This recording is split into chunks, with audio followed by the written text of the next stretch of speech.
പിണറായി സർക്കാർ 10ാം വർഷത്തിലേക്ക്. കേരള ചരിത്രം ഇന്ന് വരെ കണ്ടിട്ടില്ലാത്ത പ്രതിസന്ധികൾ നേരിട്ടിട്ടും വികസന പാതയിൽ കൂടുതൽ വ്യക്തതയോടെ മുന്നേറുകയാണ് കേരളം. ഈ വളർച്ചയിൽ കേരളത്തെ പിന്തുണയ്ക്കാതെ വികസന പ്രവർത്തനങ്ങൾക്ക് വിലങ്ങുതടിയാവുകയാണ് കേന്ദ്രം ചെയ്തത്. 2023-24 മുൻ വർഷത്തേക്കാൾ 56% കുറവാണ് കേന്ദ്ര ഗ്രാന്റിൽ ഉണ്ടായത്. 15,300 കോടിയുടെ നഷ്ടം. 2016-17 കേരളത്തിന്റെ മൊത്ത വരുമാനത്തിന്റെ 32% കേന്ദ്ര വിഹിതം 2024-25 25% വെട്ടിക്കുറച്ചു. 2025-26 കേന്ദ്ര ബഡ്ജറ്റിൽ മുണ്ടക്കൈ ചൂരന്മല ദുരന്തത്തെ നിർദാക്ഷിണ്യം അവഗണിച്ചു.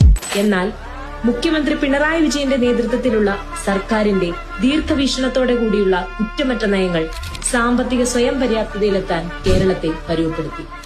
ഈ കാലയളവിൽ സംസ്ഥാനത്തിന്റെ GDP 2015-16 നിന്നും 2023-24 ആയപ്പോൾ ഇരട്ടിയായി 11.4 ലക്ഷം കോടിയിലെത്തി.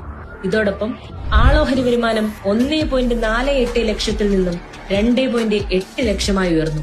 മാത്രമല്ല, കേരളത്തിന്റെ സ്വന്തം നികുതി വരുമാനത്തിൽ 4 വർഷത്തിനുള്ളിൽ 70% വളർച്ചയും നികുതിയേതര വരുമാനത്തിൽ 2016-17 54% വളർച്ചയിലെത്തുകയും ചെയ്തു.